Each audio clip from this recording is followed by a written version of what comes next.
In NBC's great parade of new shows. Ladies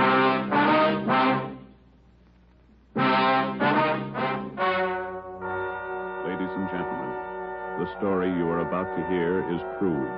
Only the names have been changed to protect the innocent. NBC brings you Dragnet.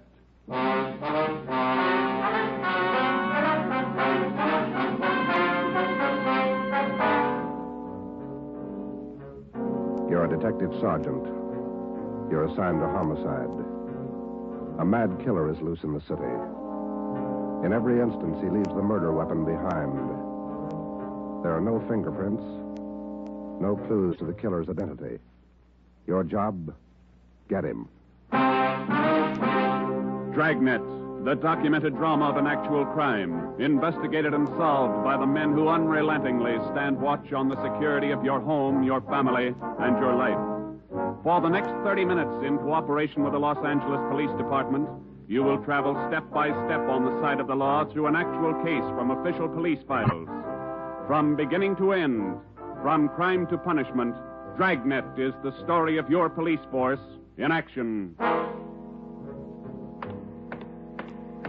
It was Tuesday, June 3rd. It was warm in Los Angeles.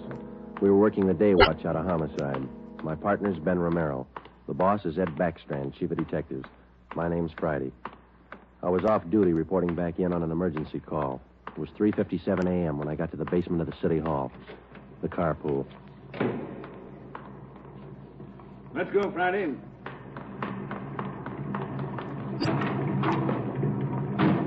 Sorry to call you back in. Couldn't be helped. All right, Ben. Okay, Skipper.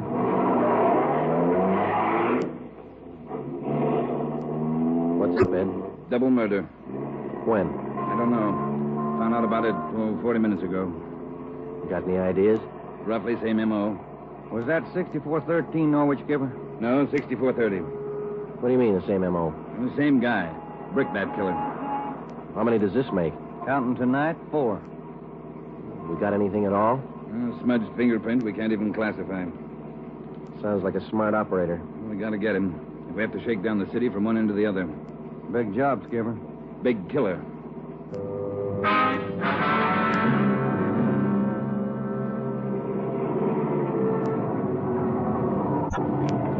At 4:26 a.m., we pulled up in front of 6430 Norwich Drive, a small group of bungalow apartments facing on an oval-shaped garden court. 2 uniformed officers were stationed at the door to the apartment. Hi, Chief. Hiya, fellas. We went inside. Wellberg from Homicide was waiting for us. This way. In here. Well, there they are. Yeah. Mother, daughter. Joe, on the floor beside the bed. Yeah, a red brick.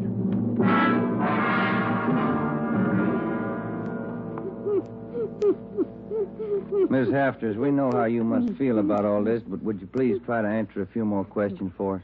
Yes. All right. Poor Margaret. Miss Hafters, how long had you known Mrs. Diaz and her daughter? 9 years. This November they moved next door. I remember it so well. We got along right from the start. And as far as you know, the only close friends the mother and daughter had live right here in the apartment court? Yes. Margaret was a pretty girl, but she was no chaser, no boyfriend. Very close to her mother.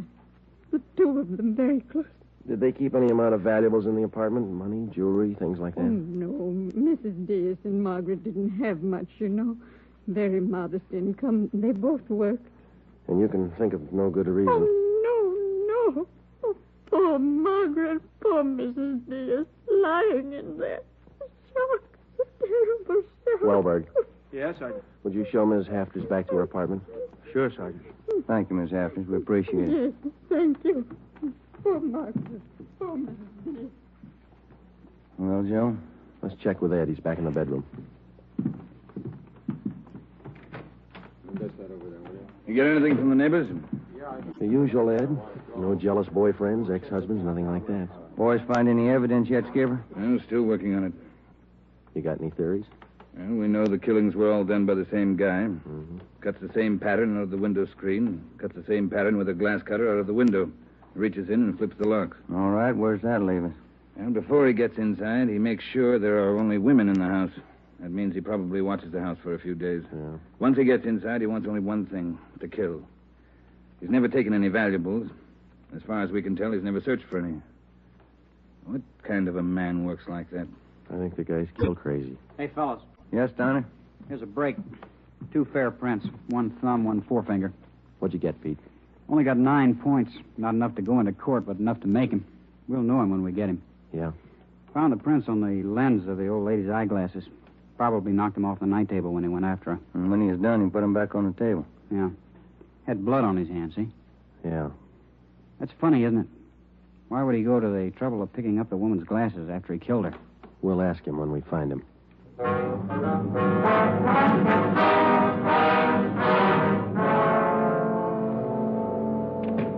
Hi, Ben. Joe. Might have something for you. We can use it, Lee.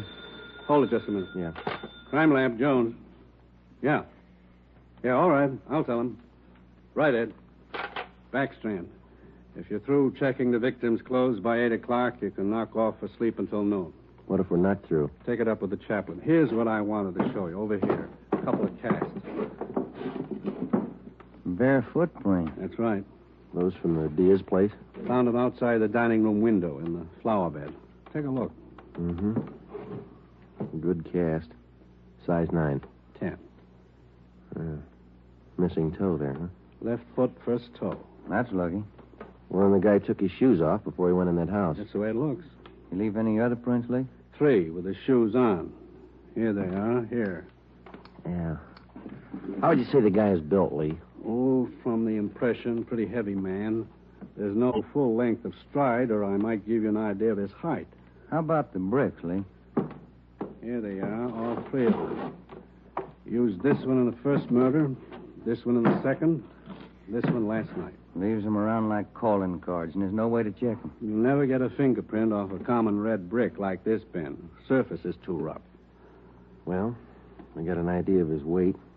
We know that the first toe's missing from his left foot. That's something. The one we had yesterday. We can check that missing toe in the amputation file, Joe. Yeah. Well, we better get back. Pete ought to have those prints ready, too. Thanks a lot, Lee. Okay, fellas. Say, they post the bodies yet? Yeah, they're doing it now. Same as the first 2. The brain? Concussion, hemorrhage. They didn't have a chance. Hold it a minute.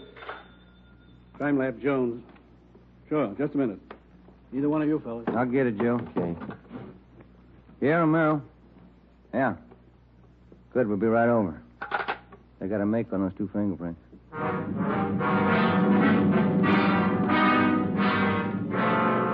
Okay, Joe.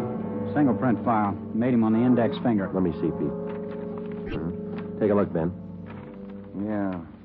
Doesn't look like a killer, does he, Joe? Kind of nice looking. That's right, Pete. They said the same thing about John Dillinger. The name at the top of the make sheet read Carlos Richard Monterey, male, Caucasian, age 19, height 5 feet 11 inches, weight 165 pounds, dark brown hair, dark brown eyes. Last known address, 1663 Naples Street, Los Angeles. Previous arrests, 1, auto theft, February 8th, 1936. That was all. Ben and I had been expecting more. The information on the mama sheet for Monterey was 13 years old. So was the picture. So was the description. So was the address. In 13 years, a man can change in 1,000 ways. So can his habits, his appearance, his address. In 13 years, everything can change except 2 things. A man's fingerprints and a physical deformity.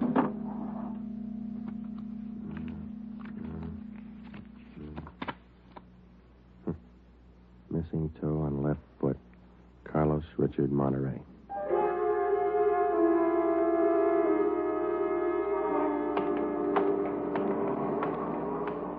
Here it is, Joe. 1663 Naples. Yeah, come on.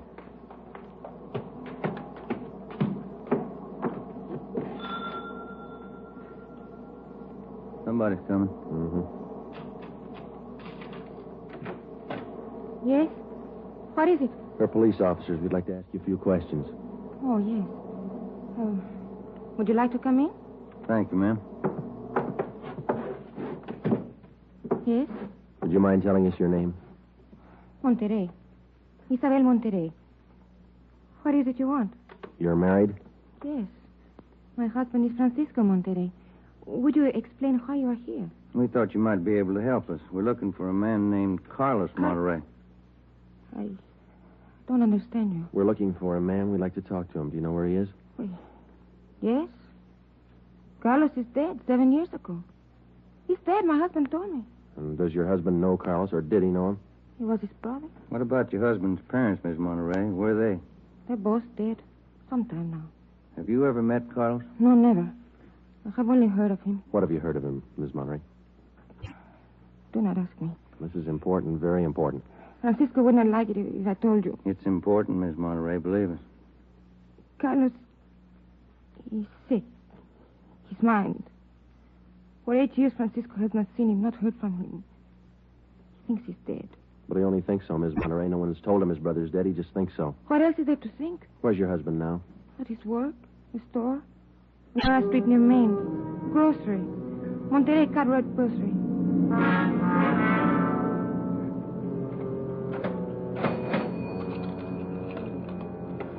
Here's your change. Thank you, Mrs. Myers. Now, look, officers, you know how it is. You don't like to let these things get out. That's why I trust you. You can trust us, Mr. Monterrey. We just want to check on a few things. Oh, fine. Always glad to help out if I can. Well, can you tell us if your brother was ever in a mental institution in his life? Oh, I know there was nothing wrong. 1923. Got a little bad, so Mom and Dad had to put him away for a while, just till he calmed down. I remember the day. Sometimes, dumb, stupid kid, what do you know? Standing there by himself in the train, crying. The public nurse, stupid way he cried. What do you do? I cried, too. I was only 10, Sergeant. I saw him go. He was alone. Later on, Mr. Monterrey, your brother was released from the state institution. Yeah, he was 16.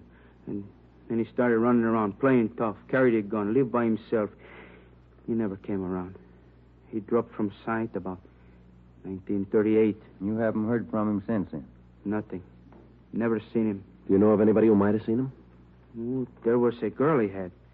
Anita something. On Soteo Street. Anita Martin, yeah, that's it. Soteo Street. Maybe she's seen him. Ask her. Maybe she's seen him. Carlos Monterrey? Not in a year. Last March he was in. When I was working at the Peacock, down on South Main. He came in, we talked for a while.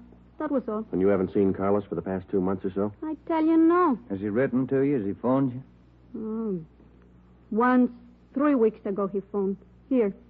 He left a message with my girlfriend. But he didn't call back again. Now, that's it. That's all I know. Thank you, Miss Martin. Here's our card. If he does call, you'll let us know. Yeah, I'll let you know. You like Carlos, is that it, Anita? Like him? No, I didn't like him. He was funny. But he was nice. You know, I pitied him. Why did you pity him, Miss Martin? Well, he was a good fellow who was strange. He could smile, you know. He had a nice smile, but you could tell he was never laughing. There was something in his mind. Something... Oh, I don't know.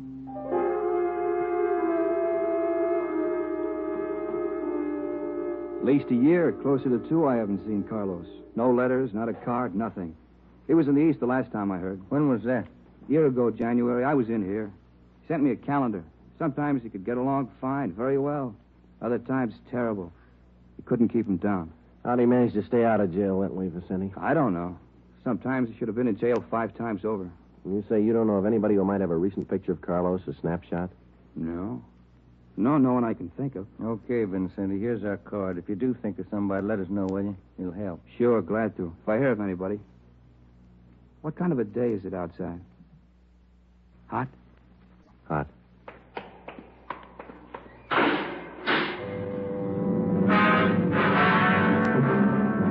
By 5 o'clock that afternoon, Ben and I were certain of one thing. Carlos Monterrey was in the city of Los Angeles, somewhere. We drove back to the office and told Ed Backstrand about our interviews with Monterrey's relatives and his friends. Inquiries and requests for further identification and information on him were immediately relayed to the state mental institutions. The 13-year-old picture of Monterrey taken from the files was copied and distributed with a note of caution as to the age of the photograph. An APB was sent out. Stakeouts were placed at the home of Monterey's brother, at the brother's store, and at the apartment of Anita Martin. A special detail of 300 men was ordered to join the Dragnet already in operation. The details at the airport and the bus terminals were alerted, as well as the details at the Union Depot and the main post office. By 6 o'clock that night, almost 1,000 men were actively working at the job of tracking down Carlos Monterey. At 6:30 p.m., Ben and I drew a 4-hour relief period. We drove out to Ben's place, and his wife fixed us some dinner. At 10:30 that night, we reported into the office, picked up Ed Backstrand, and we drove out to join the manhunt. Unit 32R on the corner of South Flower and Loomis, a 390W, AMA 367. Unit 12A, code 1. 66A and 864 Wall Street. See the man about a 507, AMA 367. Unit 42, 5430 East Grand, apartment 10, 311, AMA 367. We cruised with the Dragnet operation until 5 o'clock that morning. Ben and I took turns driving. Actually, the tremendous job of scouring 500 square miles of city for one man was only beginning. Unless there was an unexpected break, the search for Carlos Monterey could wear on for weeks. It did. Night after night, the manhunt went on, and day after day. There was no break. 16 days later, on a Sunday night, I went to bed early. I read a while, and then I turned off the lamp and went to sleep.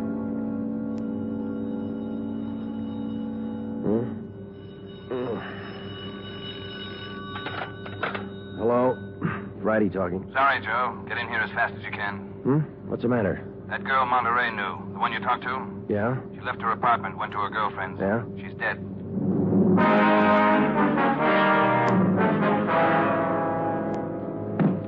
There it is. Ordinary red brick. Found it by the body. How long's she been dead, Skipper? Well, she was seen alive about an hour and a half ago. Got 3 bare footprints, good length of stride. Found them down in the lot beside the house. What do they look like? Same guy. First toe missing from the left foot. The same weight impression. Should be about 5'11".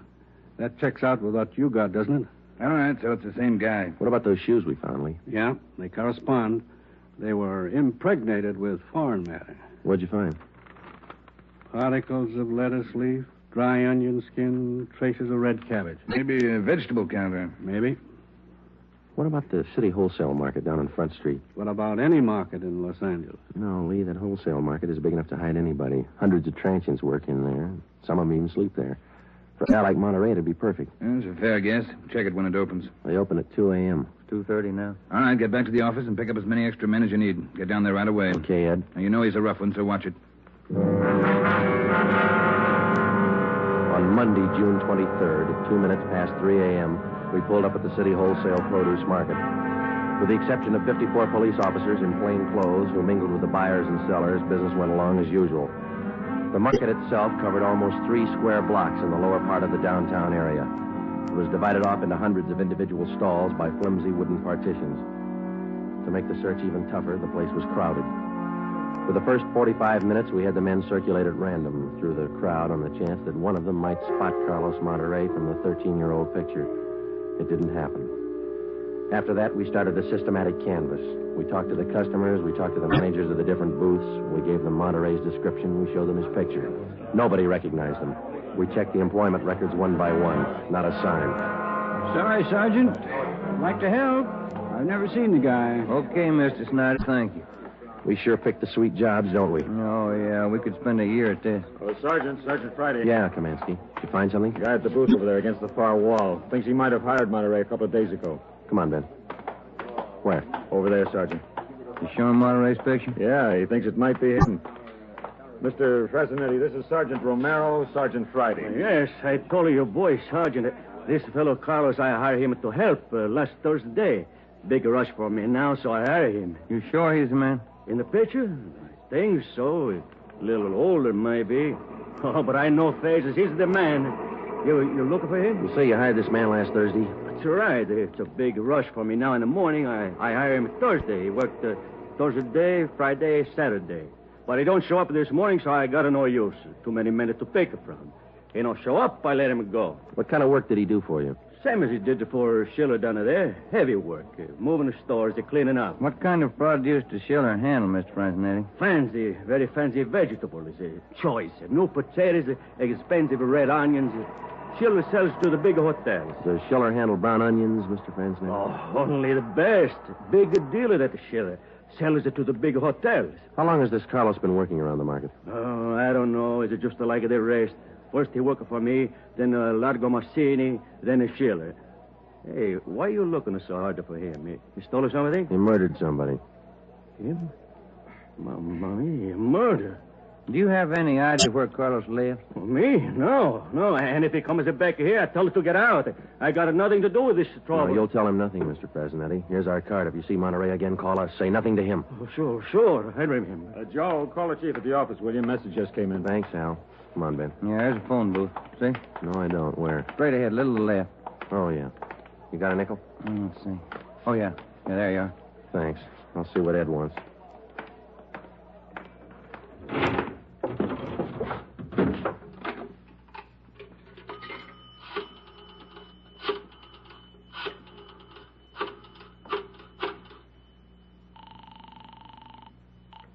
City Hall. 2511. 2511. Chief of Detectives Office, Hannon. Hi, Mike. Ed there? Ed, take it on extension 2, will you? Backstrand talking. Friday, Ed. Move fast on this one, Joe. What's up? Main post office. Carlos Monterey picked up a letter there less than 5 minutes ago.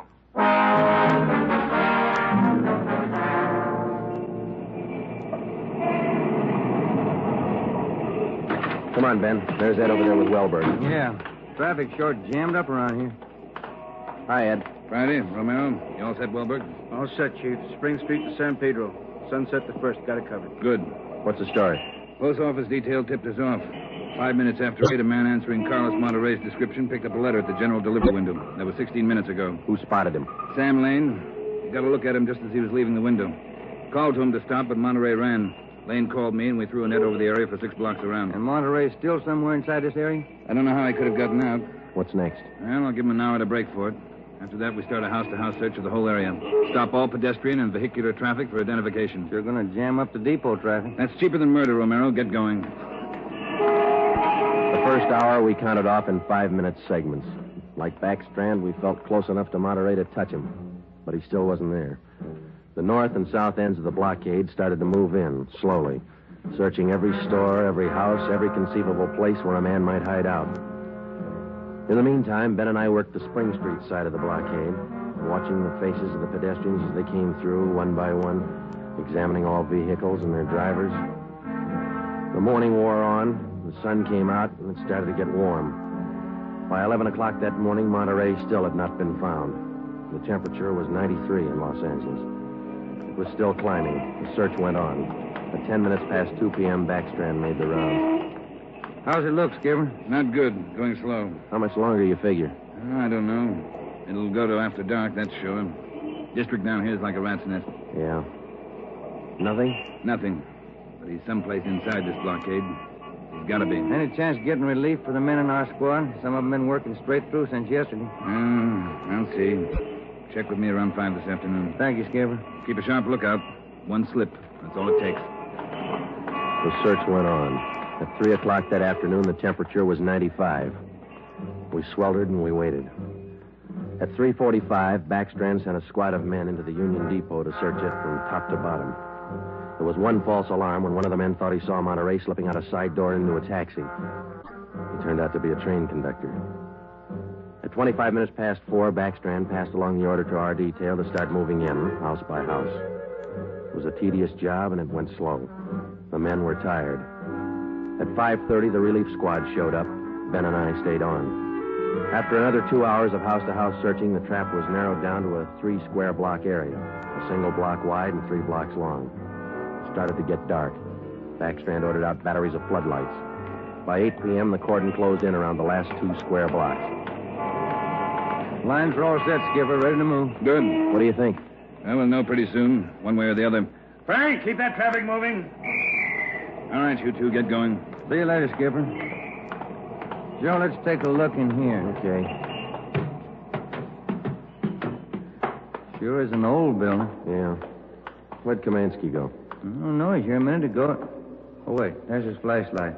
Down at the end of the corridor there. He's signaling. Yeah, come on.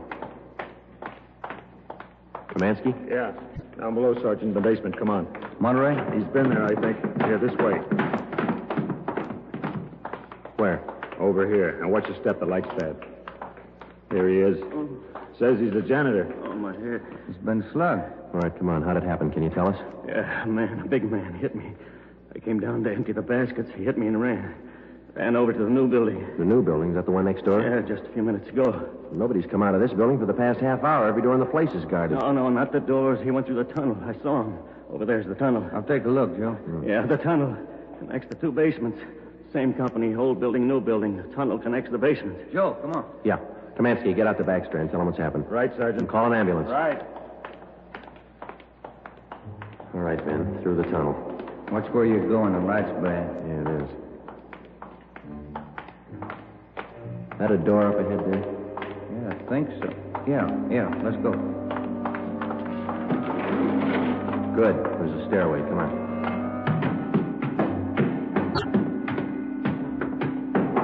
Watch the doors. Joe, the elevator. They're both on the third floor. Let's head for the stairs. Ben, come on.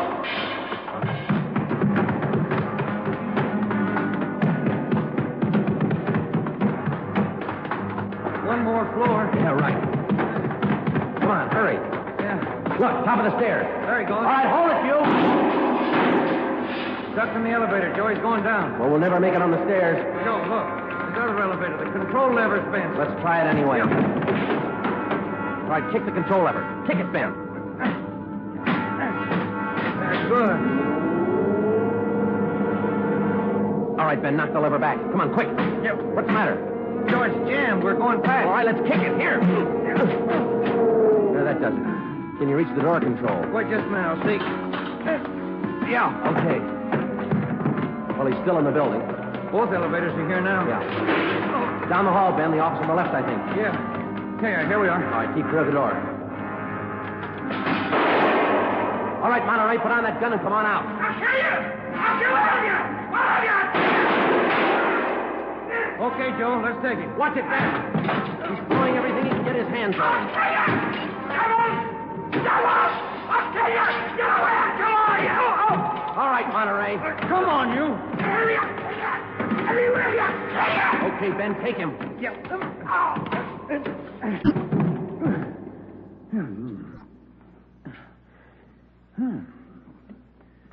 Nice looking guy.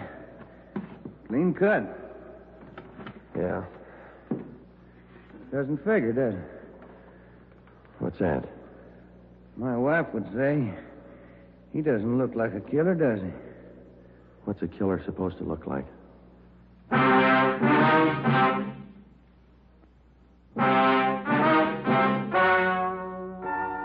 story you have just heard is true. Only the names were changed to protect the innocent. Carlos Monterey was examined by 5 different psychiatrists appointed by the Superior Court and was found to be sane. He was tried and convicted of murder in the first degree. He was executed in the lethal gas chamber at the state penitentiary.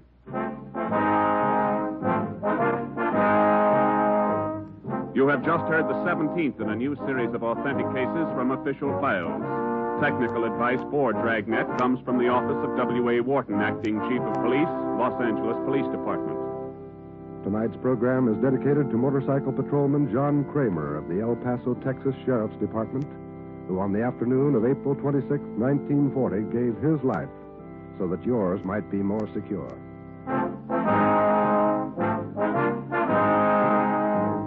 Dragnet came to you from Los Angeles. Your tune for the stars on NBC.